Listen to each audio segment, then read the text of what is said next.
Hey there, welcome back to the JW ForwardCast, the show that helps former Jehovah's Witnesses and other former members of cults and high control groups put their lives back together and become the people they were always supposed to be. I'm your host, Covert and I'll be joined shortly by Alice Cheshire, a former Jehovah's Witness and now a professional life coach. We'll be chatting in today's show about how to overcome the fear of failure, a problem that many ex-JWs have due to certain aspects of JW indoctrination. We'll also be answering a fantastic question from one of our listeners. And after that, I'll be giving you a quick preview of some of the exciting things we have coming up in future episodes. So settle back, grab a tea or a coffee or a cup of whatever your favourite poison is, and enjoy the show. So I'm back, and joining me again for today's episode is Alice Cheshire. Alice, how are you doing today? Hello, I'm very well, thank you. Apart from the fact that it is a baking day in London, like the temperature, well, as everyone will know, the temperature, it's just been a heat wave for the last couple of months, and I am well and truly baked and boiling. But apart from that, I'm absolutely fine. Yeah, and if you can hear a drill in the background, apparently someone, literally as I pushed record on the ForwardCast this week, somebody decided to start using power tools outside. So if you do hear that, someone's building a house in the area we're doing this. But that actually brings us on to something else, is that me and Alice are actually in the same room. We are. We're experimenting with new technology. So it's possible that we may sound better than the previous episode, and it's possible that we may sound worse, but hopefully either way, we'll sound interesting. How can we possibly sound better than the previous episode? What? Previous episode was conducted over the internet, on Skype, with dodgy sound. Come on. Yeah, with a BT dial-up connection. Yes, exactly. Cool. So here we are. Welcome back, everyone. And as always, we're going to talk about a specific topic which we think is of interest to former Jehovah's Witnesses. And we settled today on dealing with a fear of failure. The reason we brought this up is that this is actually something that a lot of former Jehovah's Witnesses seem to have, like a real dread of trying things in case it goes wrong. I know it's something I've certainly struggled from. And like many of the problems that that stemmed from kind of the bad conditioning that the witnesses put into my head, it was something that I didn't really realise I had, because it's always been with me. So it's only when I noticed that other people didn't seem to have this problem that I realised this was an issue I needed to address in myself. Alice, did you experience this kind of elevated fear of failure when you left the Jehovah's Witnesses and while you were in the religion? Yeah, I really did, and I think it's one of when I hear fear of failure, this can be something that's really quite major, like failing completely in your life and everything falling apart. Or actually it could be those smaller things, like not, going for a job interview and not getting the job, or making an idiot of yourself or something like that. So fear of failure, I think for me, certainly it was that whole range of spectrum. It was the big things and it was the small things. Certainly when I was in the religion, not so much a fear of failure, but a fear of doing something wrong. A fear of sinning, a fear of being found out and being caught out for doing something wrong, fear of letting people down because I'd made a mistake, fear of making a mistake, I think, is that might... Obviously, it depends on the words that resonate with you, but certainly fear of making a mistake, fear of doing the wrong thing, fear of choosing the wrong path can be certainly something that I experienced when I was in the religion. And then it's also something that I felt after I left that, again, I think a little bit similar to you, it wasn't something that I was actually cognizant of for a very long time until I looked back and thought, actually, I haven't moved anywhere. I haven't done anything. I'm not going anywhere. I'm petrified of making a mistake, so I'm not doing anything. I'm petrified of doing the wrong thing, so I'm just standing still. So yeah, I absolutely can totally relate to this one. Yeah, and it's interesting as well when you brought up the point that fear of failure and fear of making a mistake and fear of sinning, they're all, in some ways, they're all slightly different things, but they have a strong overlap. Yeah. And as we're going to see, there's a reason why many former Jehovah's Witnesses, suffer this. Like I'm sure the guy who's working power tools right now has got a real fear of dropping something on his head and knocking himself unconscious. Or cutting his fingers off with the hedge trimmer. Exactly. It's not at all that we're wishing harm on this guy because he's just going about his normal daily business while we're trying to record a podcast. I think it's quite nice actually because it's like I say, it's a hot summer's day in London. We've got the door open, people are going about their daily lives out there. I think actually it's quite. It adds colour. It actually is, and to be honest, it's actually quite. I quite like the idea of, I wish I was better with power tools and a handyman because I like the idea of being able to build things. So, to be honest, I'm speaking from jealousy. What, did the RBC not teach you that? The RBC taught me how to turn up, try and look attractive to sisters, and basically not do very much. And it didn't really work on any of those counts. In fact, there's a whole... You know what? Take a drink, people. We are going to be discussing RBC stuff at some point because it's quite an interesting little part of the witness culture. Oh God, yeah, absolutely. But dealing with the fear of failure and that fear of making a mistake and fear of sinning, this is a problem for many XJWs for a reason, and this is because the Watchtower Bible and Tract Society puts many bad mindsets into you. And one of them is this fear of failure. Alice, why do you think Jehovah's Witnesses have this problem?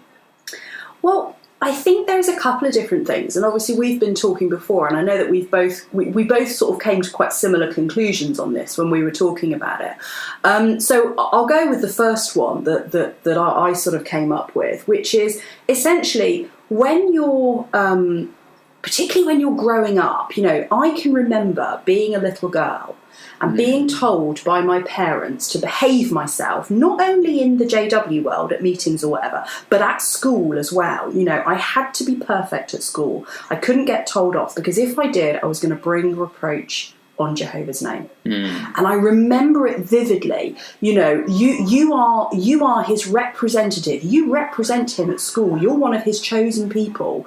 Therefore, you must be perfect. You cannot be anything less than perfect. And I distinctly remember one time that I got told off in class. And actually, it wasn't even my fault. But anyway, that's an entirely different story and we can just let that go. But I got told off in class. And I remember being so unbelievably terrified of going home and telling my parents that I'd been told off in class. Most kids wouldn't even tell their parents that. They wouldn't even say anything. But the guilt and the waves of sickness that came over me because I knew I had to go home and tell them I'd been less than perfect because not only had I shown them up, but I'd shown Jehovah up. And I was a bad witness. Yeah. And that particularly, I think if you've been born into the truth and you've gone through that sort of discipline, it's possibly a little bit different if you came into the truth maybe in later life. But particularly as a child, when you're disciplined, the discipline that is used is shame. Yeah. Because if you do something wrong, you are causing shame to Jehovah God. And shame is such a powerful, horrible emotion. And even as I'm saying it, I can feel my whole body kind of screwing up, thinking about that horrible feeling of, oh my God, I did something wrong.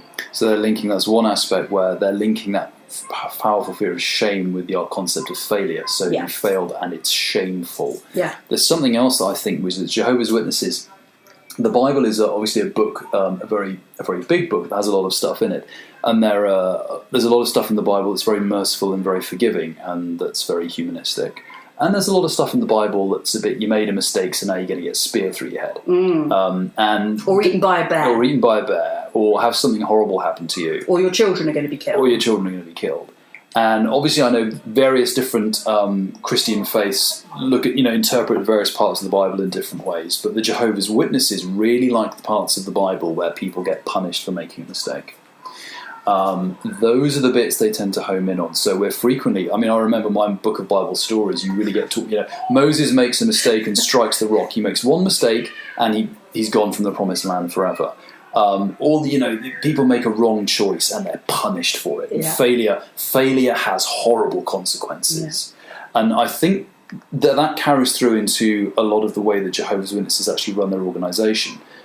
Because making a mistake or being a failure isn't just, okay, well, learn from your mistake and the next time maybe, don't do that.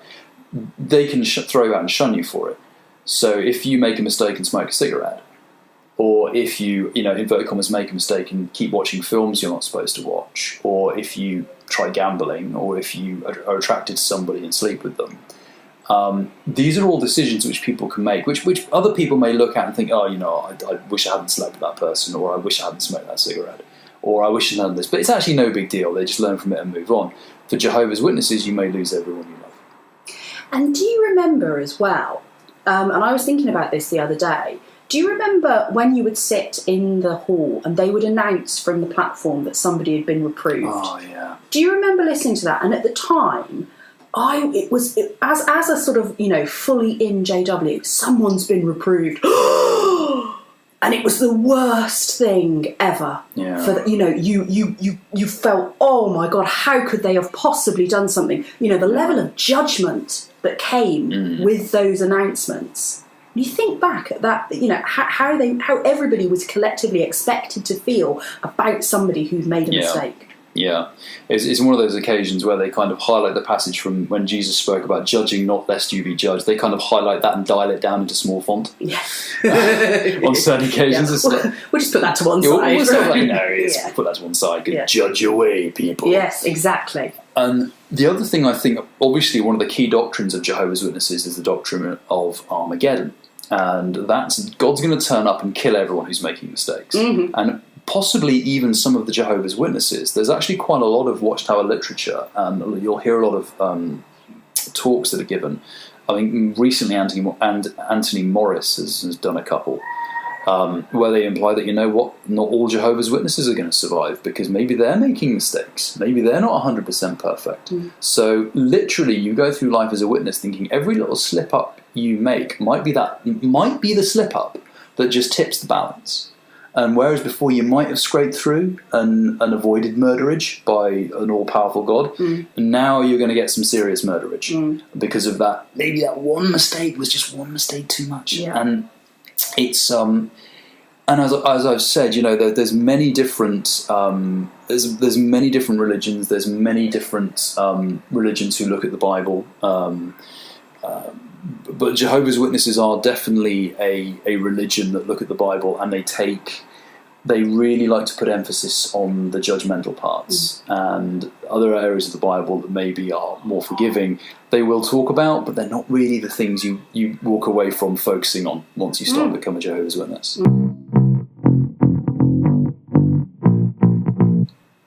So we've looked at why many former Jehovah's Witnesses have this problem, this fear of failure. The question might arise, why should I even try to overcome this fear, though? What's actually the problem? Why should I push against something? Because overcoming a fear of failure isn't comfortable. In fact, it might take a lot of effort. It might be quite scary. So why should I even try to do something that's uncomfortable and scary? Alice, what do you think are some key reasons why somebody really does need to conquer that fear of failure and fear of making a mistake when it comes to decisions in life? Well, I've got a short answer and a long answer. Okay. My short answer is, if you want to go through the rest of your life in a nice, safe little bubble and never fear any fear again and have all decisions taken away from you and never have to be scared, you might as well go back to the cult.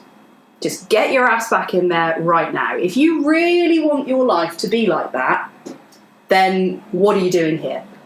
But actually, my suggestion would be the fact that you have escaped and the fact that you have made a decision to do something different with your life means that you're not that person. You're not that person who wants to go through life, in a safe little bubble, never trying anything, never winning anything or succeeding at anything. That's not you. So, on a grander scheme of things, if you left the cult, that means you want something more for your life. Not just for you, but for your family, maybe for your children as well. You want to live a bigger life, a better life. And so, in order to push through, or in order to move forward, you're going to have to feel this fear, and you're going to have to say, okay, I'm scared, but I'm going to do this anyway. Feel the fear and do it anyway, which is, a phrase that we hear a lot, and we're going to come on to that a bit more in a bit. But if you want to make all the pain and all the heartache of leaving the cult, all that effort that you took to get out, all those sleepless nights, all those horrible conversations that you had, all of the family that you've hurt, and maybe the people that you now don't see because they're choosing to shun you. If you're going to make all of that worthwhile, then you owe it to yourself to have the biggest, best life ever. And if you're going to have the biggest, best life ever, you're going to have to do some scary shit. Yeah, thank you. There's actually a good quote. I've actually got a link I'm going to put into the show notes, which links to a Forbes article. And it's an article that's basically just full of really good quotes about overcoming the fear of failure. And there's a quote by Dennis Waitley, which I really like, which says, "Failure should be our teacher, not our undertaker. Failure is delay, not defeat. It is a temporary detour, not a dead end. Failure is something we can avoid only by saying nothing, doing nothing, and being nothing." So to echo what you were saying, Alex, if somebody really has dreams for their life, if there are things they want to achieve and goals they want to strike out for and experiences they want to have, it is inevitable that you're going to at some point experience failure. And if your fear of experiencing failure is preventing you from living the life that you could have and the experiences you could have and being the person you could be, that is basically something that's you need to overcome. Because, don't just sit there and let failure rob you of all the things you could have with your life. And I think, something to kind of emphasise here is we're sort of thinking, how do we overcome the fear of failure? How do we overcome fear? Well, the bottom line is you're always going to be afraid of something. Because if you're afraid of something and then you do it, you overcome that fear, well, now you're afraid of the next thing and the next thing and the next thing. And actually, people who live their biggest, best, most amazing lives keep on pushing against boundaries. And every time we push against boundaries, we go outside of our comfort zone and we get that fear, we get that anxiety. So actually, if you're thinking, I'm going to listen to this episode and then I'm going to do some of the activities and I'm going to do some exercises and then I won't be afraid anymore, that's not the goal. The goal is not to get rid of the fear. The goal is to push through it. Exactly. I mean, that's one of the definitions of being brave. I mean, some people say, I wish I was brave, I wish I didn't feel fear. Well, you wouldn't be brave then, would you? The definition of brave is feeling fear and doing it anyway. And actually, a lot of people, you'll find out, is that people you think, that person's incredibly brave, and you talk to them, it's like, no, people who do really scary stuff, they still feel the fear, but they do what they have to do. And going on to another point which is interesting to experience, that a lot of very successful people, if you read their, and I don't just mean money, I mean successful in art, successful in their career, or just successful in getting where they want to be in life, in whatever scope they want, or getting whatever they want out of life. If you were to look at their life story, what you'll see is it wasn't the case that they never failed, they just made all the right decisions. They actually probably made a lot of mistakes, and they had a lot of failures. But what happened was, one, they didn't let that failure stop them. So they didn't say, it failed, I'm not going to try anymore. They got back up and tried again. And two, and I think this is really critical, and it ties back to that quote from Dennis Waitley when he said, failure should be our teacher. So in other words, they said, okay, I made a mistake here. Why did this happen? Why didn't this work? What can I learn from this? So when I go back and try this again, I know a mistake not to make, so I'm one step closer to getting a version of this thing I'm attempting, or this effort, or this attempt. I'm a bit closer to getting a successful version of it now, because I know that there's one way that doesn't work, so I'm not going to do that anymore.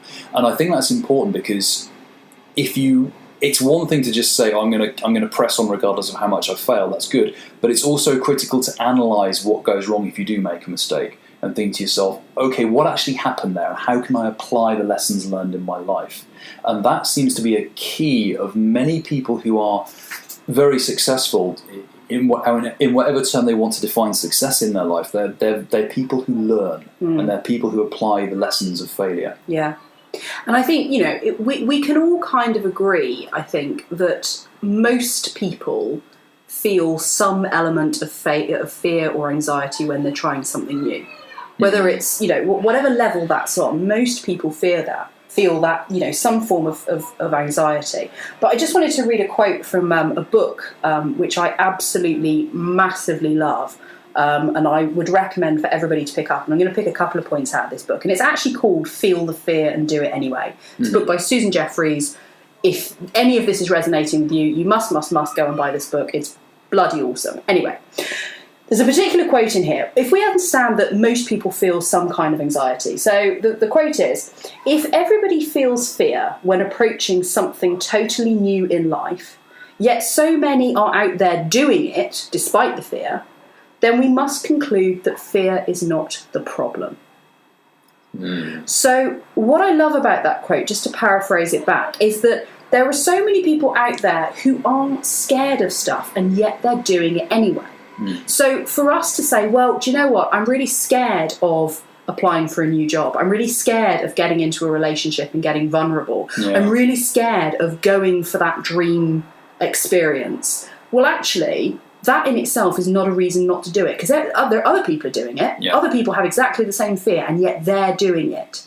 So what we need to look at is it's not about addressing the fear itself. It's about how we go through the fear, even though it's still there, rather than getting rid of the fear itself. Yeah. And it actually reminds me of, to use a very extreme example, it reminds me a lot of books I've read and a lot of accounts I've read of men and women who've been in combat, who've been in war. And what you find from a lot of them is it's not about the fact that they're not afraid, because there's no way to do what they do and not be afraid of certain things.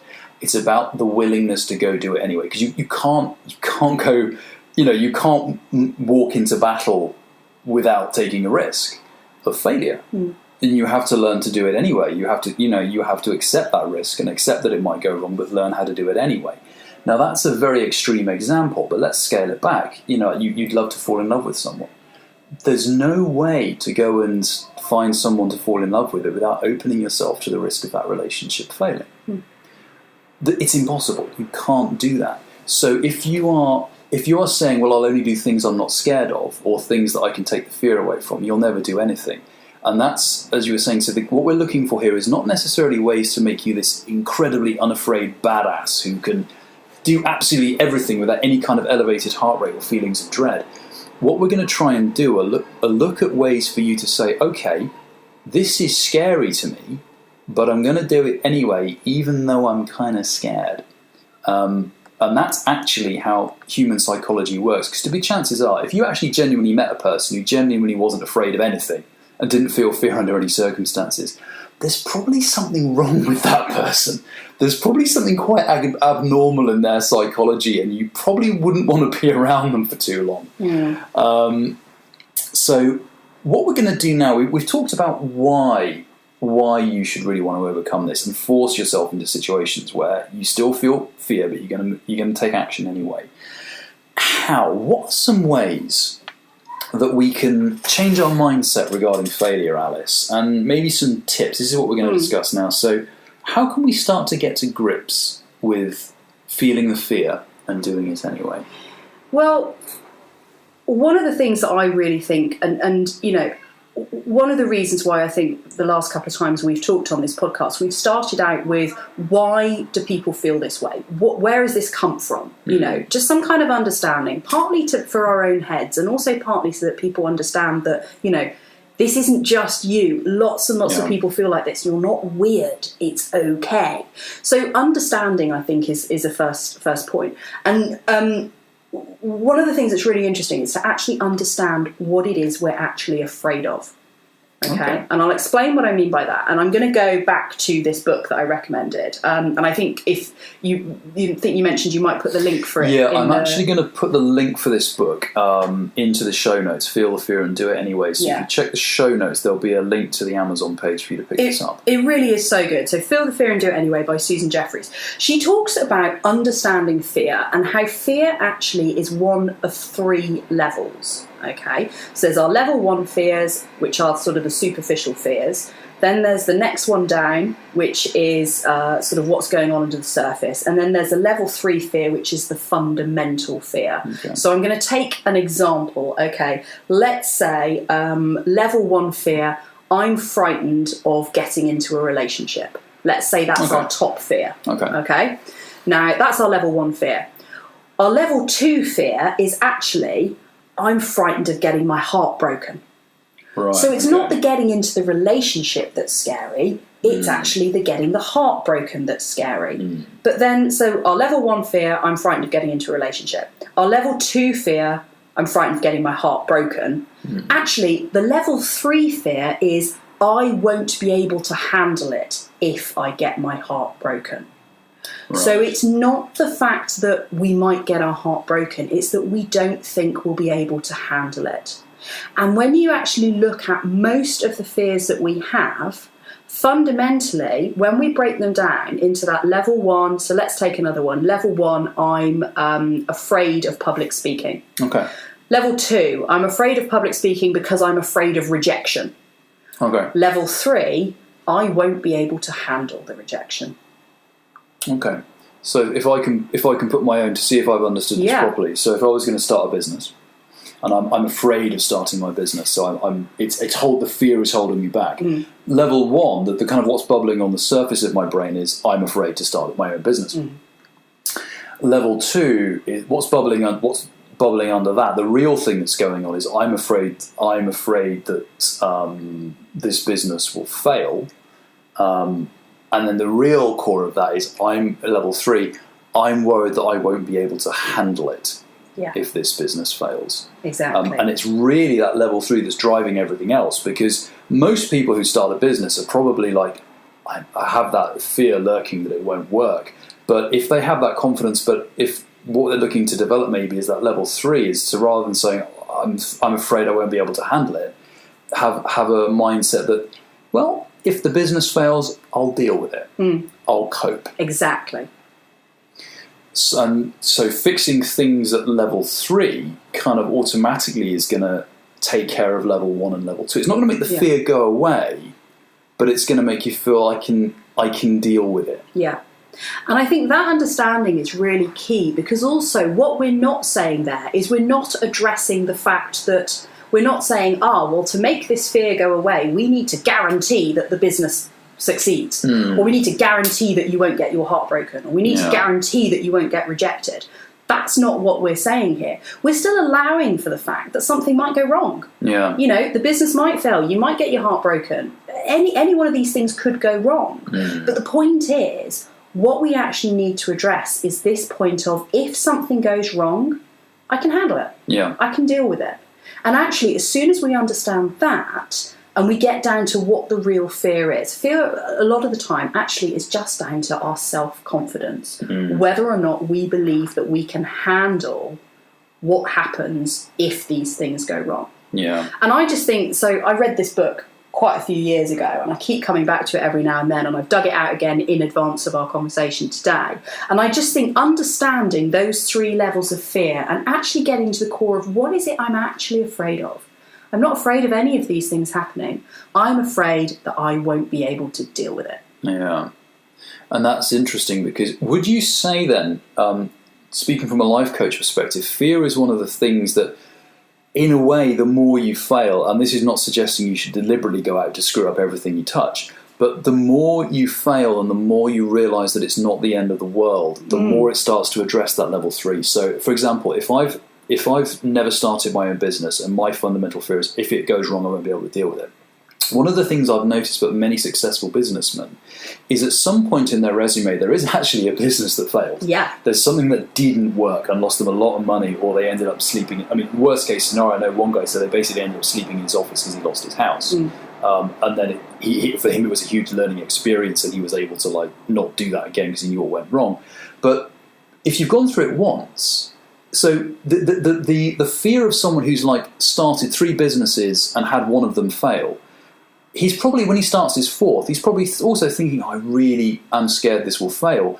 But if it does, well, I've been through it once and it wasn't the end of the world, and here I am trying again. So, it's not the end of the world here. I can deal with this. And so generally in life, is it possible, the more things we attempt, the failures that we experience, which are inevitable, that we still overcome and keep going, start to get that fear that we won't be able to cope with the failure under control. Yeah, absolutely. And I think there's a couple of really practical things that that we can do as well. So the first thing we can think about is think about something that you used to be scared of. Okay. Think about something that when you originally thought of doing it, it was like, oh, you know, it might be driving a car. When we first passed our test and we took the car out for the first time. Yeah. Yeah, we might have been absolutely terrified. Or maybe now you are really proficient in your job, but you were really nervous the first day you went in. You didn't really know what you were doing. Think about things that you used to be scared of. Think about when you were scared of leaving the Jehovah's Witnesses. Exactly. Something that used to be really terrifying. And now you look back and think, meh, well, you know, I do that every day and I don't even think about it. So that's the first thing, is have a little think about stuff that you used to be terrified of and now you don't even think about. And then the second point is, if we're thinking about this idea of, you know, fear is fundamentally a fear of I won't be able to handle whatever it is when something goes wrong, write a list of all the times you've handled it when something's gone wrong. Big and small. Think of a time, or all the times in your life, and I guarantee you there are so many more than you can come up with just off the top of your head. If you really think about it, think about all the times that something's gone wrong and you've dealt with it. It's been all right. You've muddled your way through. You know, nothing awful has happened.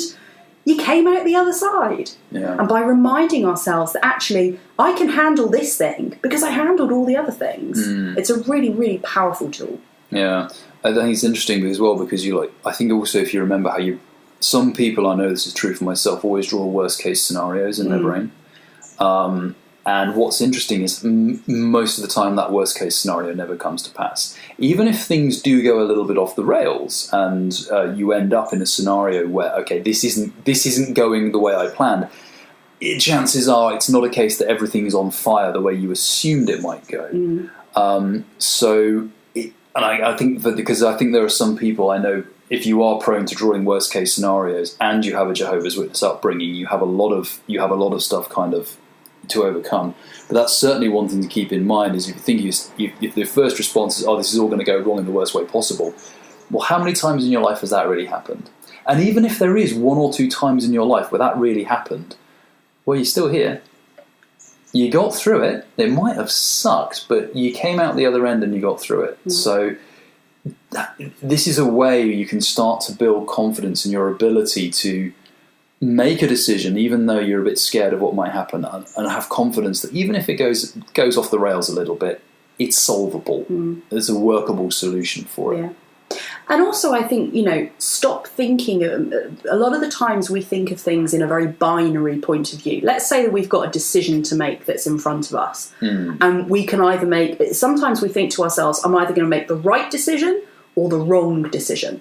Yeah. And because of that, we get analysis paralysis, because we're looking at what we're doing and we are so terrified of making the wrong choice. That's actually the name of my indie rock band, Analysis Paralysis. We've got our first album coming out soon, so stay tuned for that. I want royalties for that. We're so terrified of making the wrong decision that we see things in a binary. Whichever one of these choices I make, there's the option for it to be right or the option for it to be wrong. Whereas actually, if we get away from this idea of one choice is right and one choice is wrong, and see them both as opportunities to grow, to experience, to learn, to have a great, a great experience on the way, on the journey. If we can get away from it being right or wrong, which obviously, again, is difficult with a JW upbringing, because we're brought up to think that everything is right or wrong. If we can muddle a little bit of grey in there, okay, maybe things didn't work out exactly how I thought they were going to be, but damn, it was a hell of a ride. Yeah. And that way, getting away from right and wrong choices to interesting choices, different choices, choices that give us something. It's interesting. It comes to a mindset which I've heard various people who talk about this. There's different phrases and different ways it's named. Some people call it the yes mindset. Some people call it the good mindset.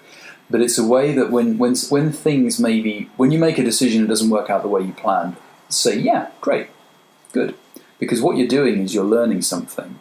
And things that you are now learning, things you can take away and apply to something else. Or maybe it's opened up new opportunities. Or maybe it's given you a greater experience of something else.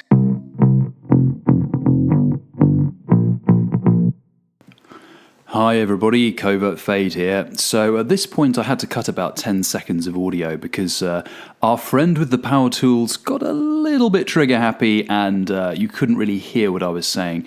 But don't worry, you've only missed about 10-15 seconds of me waffling. Back to the show.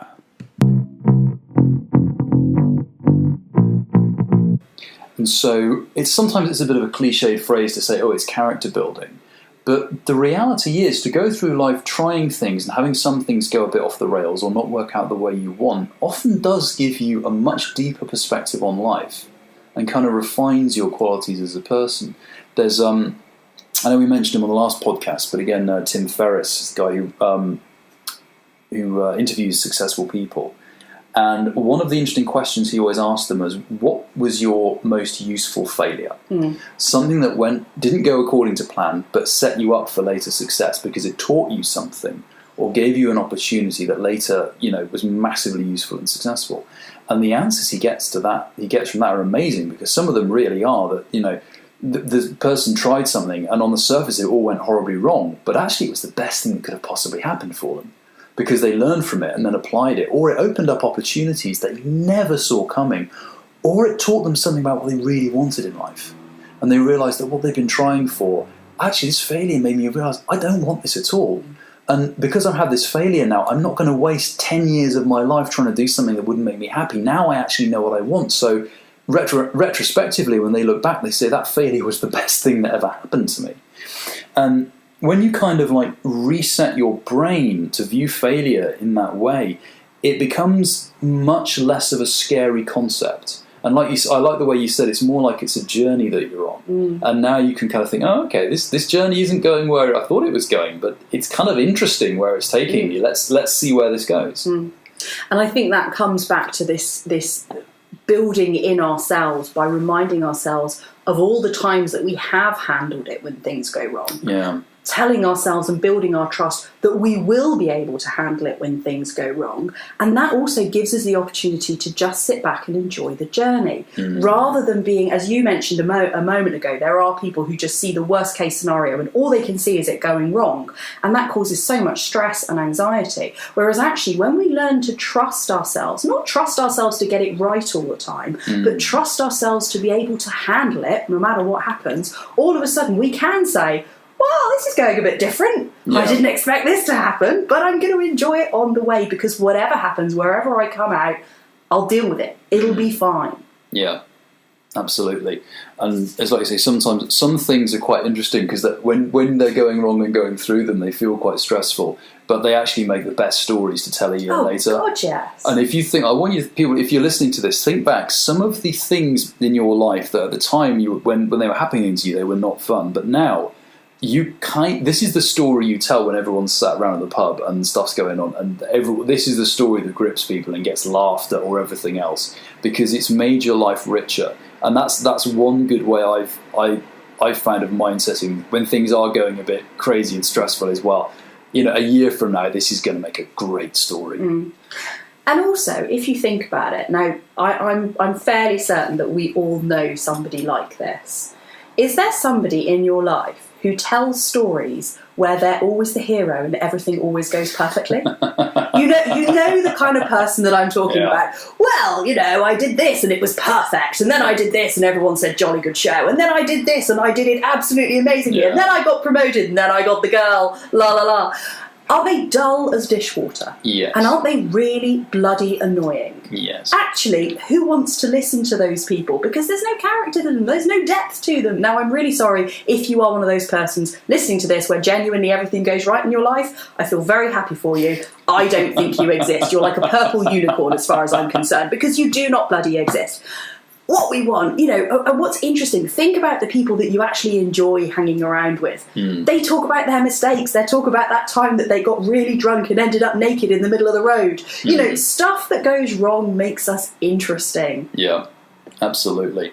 And we've been talking about sort of ways we can adjust our mindset. And one of the other things I was going to ask you, Alice, because I know as a life coach, a lot of the things you do is about adjusting mindset, but there's also a lot of methodologies that you talk about that people can actually bring to the table here. There's actually things you can practice and things you can do to kind of get yourself out of this rut of being so afraid of failure that you're not embracing your goals Yeah. and the things you want in your life. Yeah. So can you take us through maybe a couple of things that people might try and might kind of look at? Absolutely. So the first thing was what I mentioned a moment ago, which is if we are fundamentally scared that we're not going to be able to handle stuff, this comes back to a little bit of journaling, which we talked about before. I want you to write down all the times you handled stuff. I want you to write down everything. Yeah, it went wrong and I was okay. I bodged it. I made it through. It actually was a triumph at the end of it, because that in itself will start to rebuild our confidence in ourselves, in our decision-making processes, and just confidence that we'll be all right. Everything will be okay. So if you're listening, one of the things is get your journal, and hopefully you've been experimenting with journaling and finding it useful. But so make that list that Alice was talking about of all the times things went wrong and how you handled it. Yeah. And spend about 10-15 minutes. The thing with journaling is you keep writing until there's nothing left to say. Cool. Which sounds quite profound when I say it like that. That was very good. But grab yourself just a nice blank page on your journal and just keep writing. And when you get to the end and you think you might be done, ask yourself, what else? Okay. And keep going until there's nothing left to say. And that's a principle of journaling. Obviously, if you're stuck for time, I don't want you to think, I've only got 10 minutes, I can't start journaling. That's okay. But in perfect world, just keep going until there's nothing left to say. Okay, so what else might someone do if they're just perpetually in this, analysis paralysis? First album coming out soon. We're touring, and the single will be available on BBC One. If they're in a situation of analysis paralysis, I'm just going to keep saying that. Sorry, I love that phrase. You really like that phrase now, don't you? You've stolen it from me. Sorry. To get myself back on track. Be professional. Be professional, Covert. If somebody is in that perpetual state of being so paralysed by that fear that they're not making that decision, is there anything in that moment that they can do to kind of just break through that wall? Absolutely. So what we're doing here, we're talking about long-term mindset changes, but sometimes we just need a quick, short, sharp kick up the arse to do something. And this is something that I've picked up from Mel Robbins, who is a really inspirational, motivational speaker. She's a mindset guru. She's absolutely amazing. And she talks about the 5-4-3-2-1 rule. Mel Robbins. Okay. And I think it's melrobbins.com. And she also has something called the 5-4-3-2-1 rule website, or something like that. Okay. This is pretty. The reason it's everywhere is because it bloody works. So what she talks about is if you get an urge or an instinct to do something that you know is in line with a goal, but it might be something you're afraid of doing. So let's say, I don't know why I keep coming back to relationships, but let's say you're standing in a bar, you see a pretty girl across the room or a pretty guy across the room, and you have an urge to go and talk to them. You count down 5, 4, 3, 2, 1, and you go and you move. You make a physical movement. Now, I say physical movement, I don't mean grab them. That's not what I'm saying. But some form of physical movement. Okay. And what that does is, because anything more than 5 seconds, our brain has a wonderful way of talking us out of things. Our brain will say, there'll be a little devil on our shoulder or a little devil in the back of our head that will pop up and say, no, you really don't want to do that. You're going to get hurt, or it's going to go wrong, or blah, blah, blah. So by literally counting down 5, 4, 3, 2, 1, go, you don't allow your brain to talk yourself out of it. At the end of the 1, then, you also need to make some kind of physical movement. So if it's something that you are going to, I don't know, go to the gym, you actually get up. If you are going to book or put yourself forward for some public speaking, you get up and you go to your laptop to book it, or you pick up your phone. Whatever it is, and it depends on that goal and what it is you're going to do. But after the 1, you do something movement, which basically then pulls your body into supporting your brain. Okay. So then when you've got brain and body moving towards the exact same thing, that's when we get the best chance of actually following through. So it's actually a method of kind of hacking your own neurology. Yeah. It's the fact that when you are combining a decision with a physical movement, you're actually kind of short-circuiting your own fear, because your brain and your body are moving at the same time. And hey, now the decision's underway, so we're just going to go and roll with this and see what happens. Because we're overcoming that analysis paralysis. Yes, all right, very funny. I'm struggling. You're overcoming the analysis paralysis because you're actually doing something. So many times, the decision to act is that there's a famous quote here that I can't possibly put my finger on. It's in the back of my head, but it's something about the hardest part is the decision to act. Yeah. Everything after that is just tenacity or something like that. I can't remember exactly what the quote is. I'll find it and we can put it in the notes. But once you've made that decision, everything kind of snowballs from there. It's that initial kind of getting out of our inertia and actually doing something, and then everything kind of follows on from there. So that would be my real sort of quick tip. On a long term, we need to address some of the mindset stuff that's going on. But for a real quick tip, the next time, and we all get them, you've got that gut feeling of, I really want to go and do that, but I'm scared, I don't know, 5, 4, 3, 2, 1, move. Okay, cool.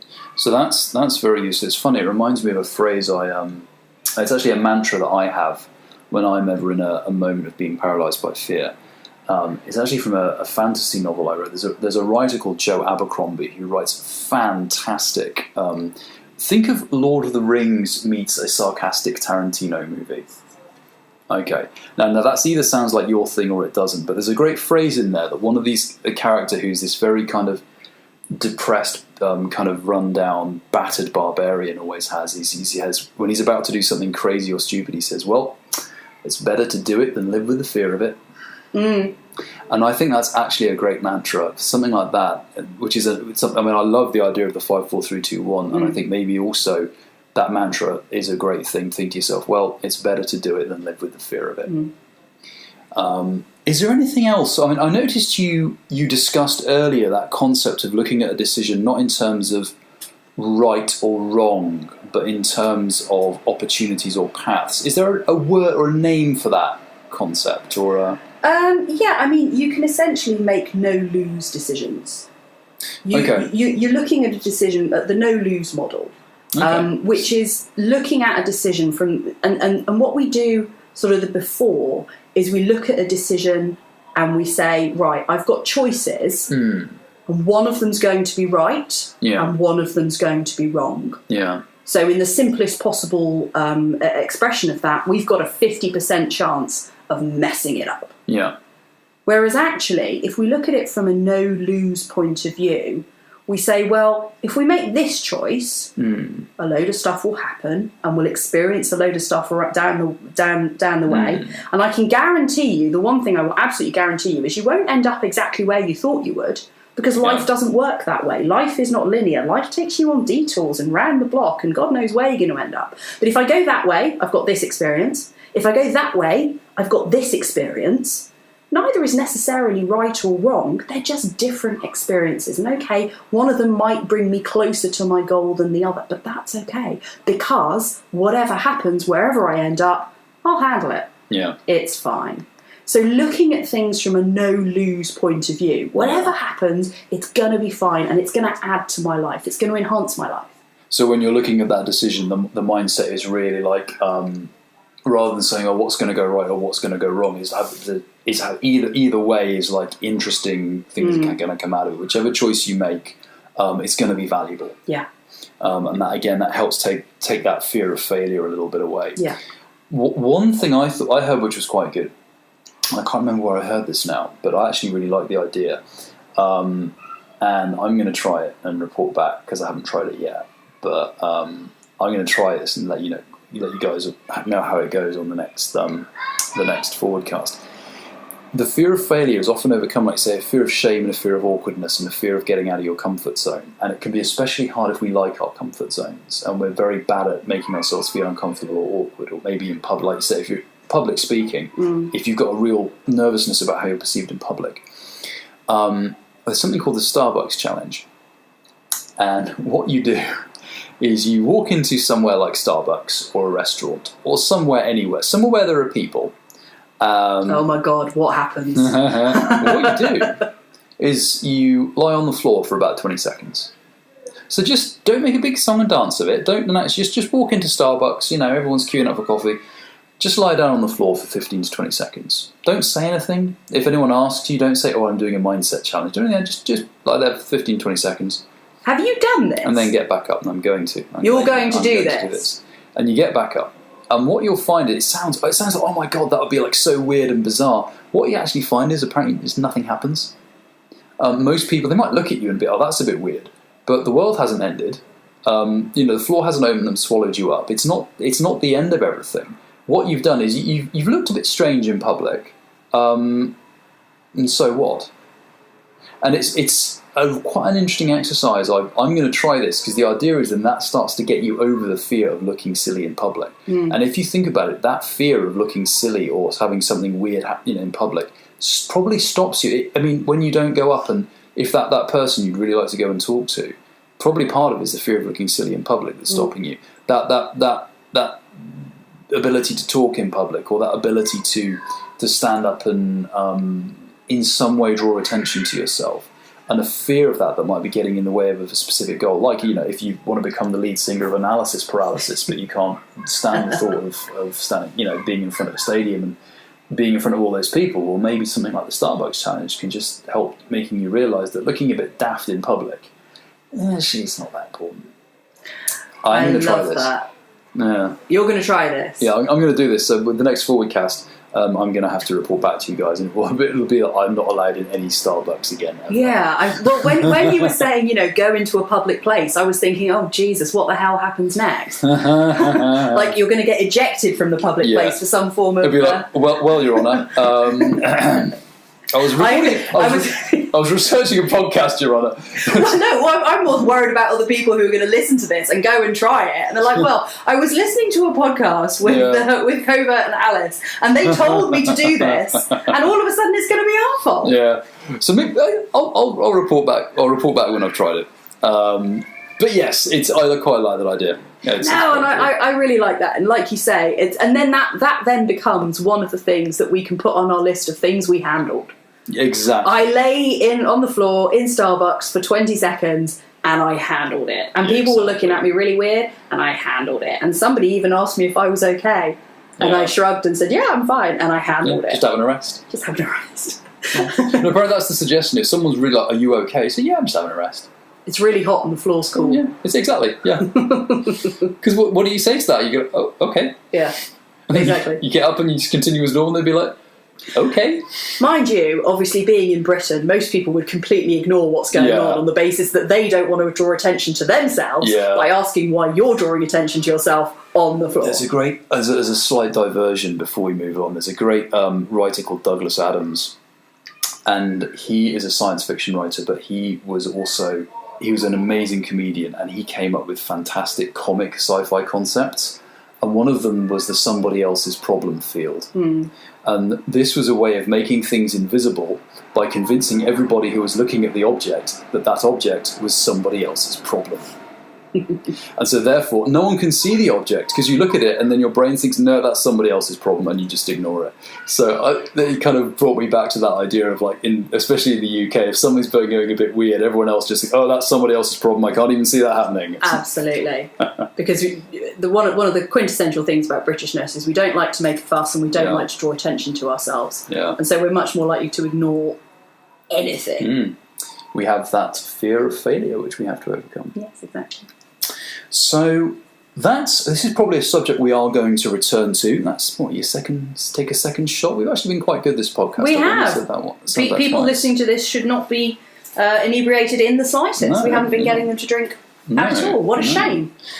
So we're going to move on now to some questions. We are going to return to this subject at a later date, but hopefully that's given everyone some mindsets and some exercises and just generally a way to try and get out of a potential fear of failure that's stopping them from getting what they want out of life.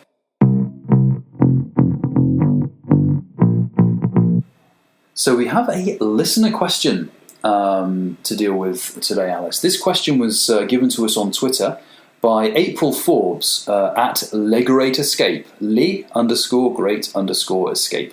I think that's Le Great Escape. Is it? Le, if we're going to be, Wouldn't it be L'Escape Grande? Ooh, L'Escape Grande. L'Escape Grande. Oh, look, it's funny. It's spelled just like escape. Escape. Escape. Sorry, that's a little Finding Nemo Just keep diversion. swimming. Yes. Anyway, yes. Sorry. Well, now that we've basically shat all over your Twitter handle. Yeah.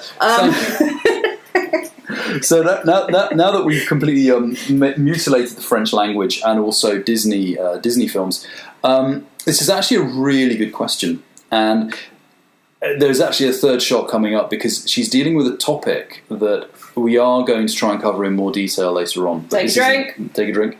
But this is a really good question, so we're just going to see if we can cover it briefly. Here we go. April says, "Once I realised Paradise Earth was not real, I then became obsessed with my own mortality, and paranoid that I was going to die young without a fairy tale ending.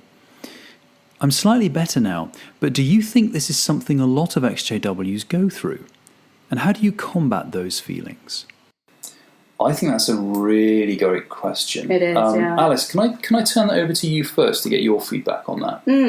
So, funnily enough, this, I think it's a really great question, but it's not something that I feel that I ever really went through. It was I never had that moment of suddenly addressing my own mortality in contrast to the idea of the fact, I was going to live forever. And I don't know whether the reason for that was because I'm not sure I ever 100% believed the paradise anyway. So I think I don't think I had that kind of, oh my God, now there's not going to be a paradise and therefore addressing my own mortality. I think I certainly do from, the point of view that everybody does, regardless of, what kind of upbringing and how religious they may or may not be, from the point of view of, oh my God, I'm this age, I haven't accomplished lots of the things I wanted to do, and then also thinking about mortality and the fact that there will come a point when you're not here anymore, one of those fundamental truths. So it's certainly, certainly had those feelings from mortality, but not deliberately as a contrast to the leaving. I mean, from a purely sort of coaching point of view and thinking about how we can move forward, something that's always really powerful and we always start with is motivational goals. So, okay, we need to come to terms with the fact that maybe our life isn't going to be how we thought it was going to be. Maybe we're not going to be, living forever in Paradise Earth, playing with lions and tigers and, all of that. So what are we going to do with it? What are we going to replace that with? What are we going to replace that vision with? And then dream big. What's your biggest, most amazing life? What do you want to do? Let yourself dream. Let yourself think about how you actually want your life to be. And then write out your goals. Get specific. Lots of us, if we've worked in, business or whatever, we know about setting SMART goals. They should be specific, measurable, attainable, relevant, and timely. So we want to write down the how, the when, the why, the what, and then we want to get really, really involved in how we will feel when we get there. Emotion is our greatest motivation. So don't just write out the dry goal, then get into how's it going to feel? What will you see? What will you smell? What will you taste? What are the emotions going to be when you're there, when you fulfilled that goal?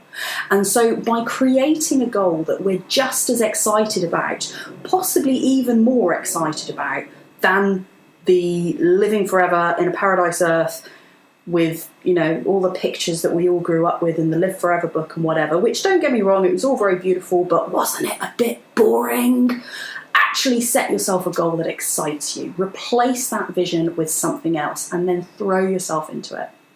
Cool, that's really good advice, thank you. Hi everyone, Covert Fade here. So unfortunately, when it came time for me to answer the question from April Forbes, our friend with the jackhammer and the power tools in the background got quite enthusiastic with his job. So when I listened back to the audio, he drowned me out on a couple of occasions. So what I'm going to do is reread my answer, because I actually wrote my answer to this question down because it was an excellent question. I wanted to kind of clarify my thoughts and get my answer as accurate as possible. So what I did in the original audio was read my answer out, and I'm going to do that again for you now, hopefully with less jackhammers. So this is the answer to the question about how, as XJWs, we come to terms with our own mortality and the fact that we're not going to have forever in a paradise anymore.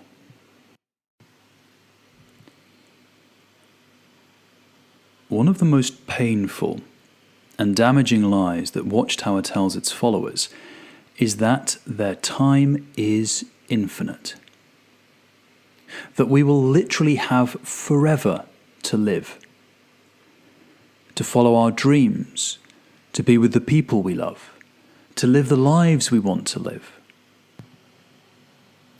Even worse, they use this lie as an excuse to make you postpone all of these things.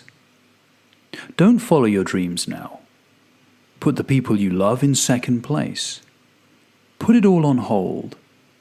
Don't live your life.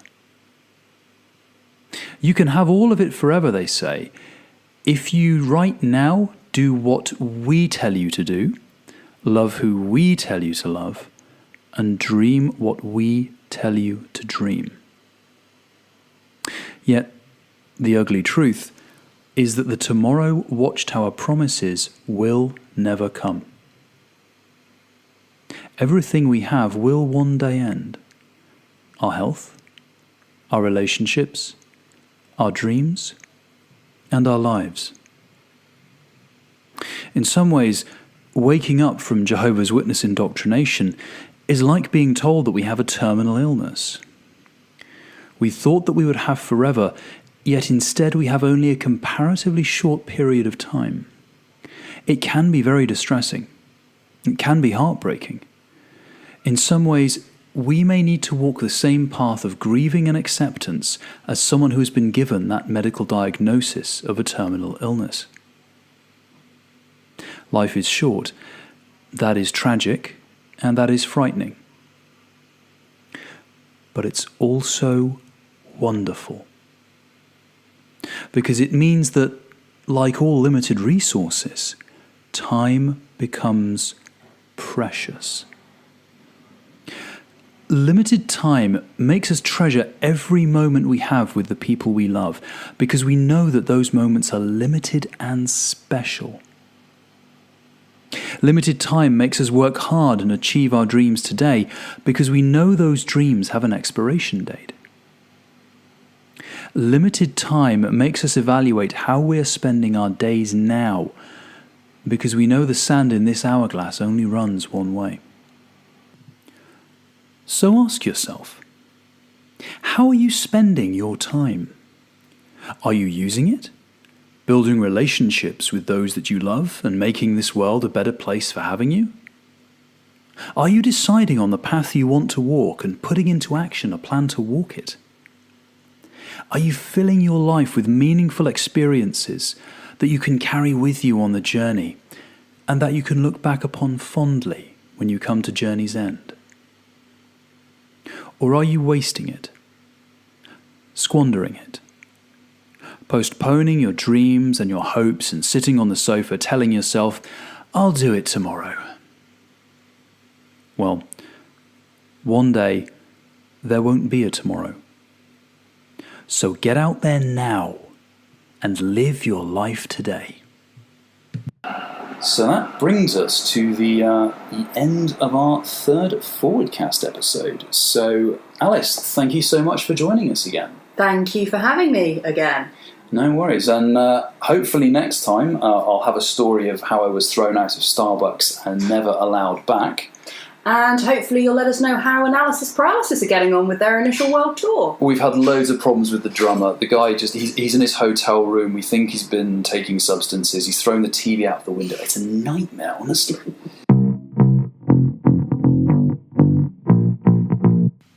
So that was episode 3 of the ForwardCast. As usual, huge thanks to Alice Cheshire. You can find her on Twitter at thealicechesh.com. You can find me on Twitter at Covert Fade. Alice's timeline has more cats than mine does. So if you like cats, you want to check out Alice. I'd just like to say, first of all, a massive thank you for all the feedback we got from the first 2 episodes. It's been really nice to hear that from everyone. And also, massive thank you to everyone who's left us reviews and star ratings on the various platforms they listen to us on. That's awesome. That really helps kind of push us up the charts. So thank you so much for doing that. Just want to chat a little bit about some cool stuff we've got coming up for you on the ForwardCast. We've got a couple of really interesting interviews that I'm very excited about, and I hope to be releasing more details of those soon. Alice and I also hope to be seeing the upcoming film Apostasy. I'll definitely be seeing it. I think Alice will as well. It's basically, if you've not heard of that, it's a new film coming out that's set inside a Jehovah's Witness family. It's directed by a former Jehovah's Witness. And apparently it's been getting amazing reviews in all the mainstream press. It does an amazing job of capturing the look and feel of JW life, as well as showcasing some of the moral dilemmas and the issues that JWs have to face. So once I've seen it, and hopefully if Alice can see it as well, we'll do a review and discuss our thoughts on the film on maybe a special ForwardCast. Additionally, I'm looking to do a couple of standalone episodes that is just me talking to you. Now, that may be a good or a bad thing, depending on your opinion. Please don't write in and tell me. But the idea was I want to do a podcast about fading, because originally I wasn't going to discuss on the ForwardCast anything to do with the process of leaving the Jehovah's Witnesses. Because in my mind, the process of leaving, that wasn't what this podcast was about. It was about what happens after you leave. But a lot of people have pointed out to me that the process of fading and the process of, also coping with being shunned for some people isn't something that ends when you leave. It's an ongoing part of your life going forward. So what I'm going to do, I was originally going to do one episode that talked about some tips for fading, and then also sort of talked about my own fade and the problems I faced, and told you a little bit about my story. The problem was every time I tried to record it, the two halves didn't work very well. The tips about fading kept tripping over the sort of the discussion of my life, and it didn't really work. So I'm actually going to split this into two episodes. I'm going to do one podcast that's entirely about tips and tricks for successfully fading, and also for continuing your fade into the future, because some people will be looking to maintain that fade for years possibly. And also I'll do a second episode that's about my fade and a little bit about me, for those who are curious. My story isn't that interesting, to be honest, but I thought I thought people are sometimes curious, so it might be interesting to talk about it. So something else I'm really excited about is we have a new reward for you on Patreon. For those of you who are perhaps not aware of what Patreon is, it's a way for you to support the podcast financially, to help us grow and to help us to meet the costs involved in creating it. What you can do is go to Patreon/CovertFade, patreon.com/CovertFade, and you'll see the page there.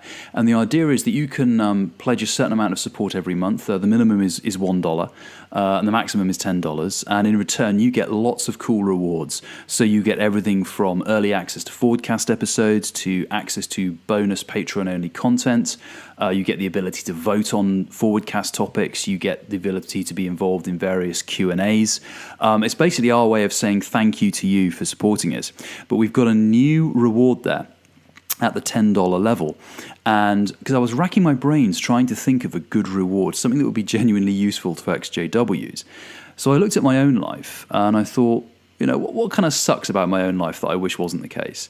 And this might sound a little silly, but when it comes to Christmas and birthdays, everyone I kind of know now, they get a shelf full of cards at Christmas and birthday, but I only get like one or two cards. And for me, it's actually a little bit, I wish I had more cards on my mantelpiece, and it's a bit of it's a little bit depressing. So what I thought I'd do is, if you pledge support for us at the $10 a month level, not only will you get all the rewards of all the previous tiers, including a handwritten thank you card from me, but also on Christmas and on your birthday, I will send you a Christmas and a birthday card. And it won't just be a Dear X, happy birthday, Covert Fade. I'll actually write something meaningful in there, because I know what it's like trying to build up the circle of friends when you leave. And until you get that circle grown a bit, it can feel a bit lonely at Christmas and birthday. So if you pledge support at the $10 level, not only will you get that handwritten thank you card, but you'll get a handwritten Christmas and a birthday card from Covert Fade. Of course, there's lots of other ways you can support us as well. You can leave us reviews and star ratings on your podcast app or your media platform of choice. You can share the podcast on social media, talk about it with family and friends. But to be honest, one of the main ways you can thank us is just kind of listening to the podcast, working out what information is useful to you and how it might help you to enhance your own life. and just get out there and live the best life you can possibly live for you, because we only get one shot at this. So think about what you want out of life, put a plan into action to make it happen, and make it a life worth living.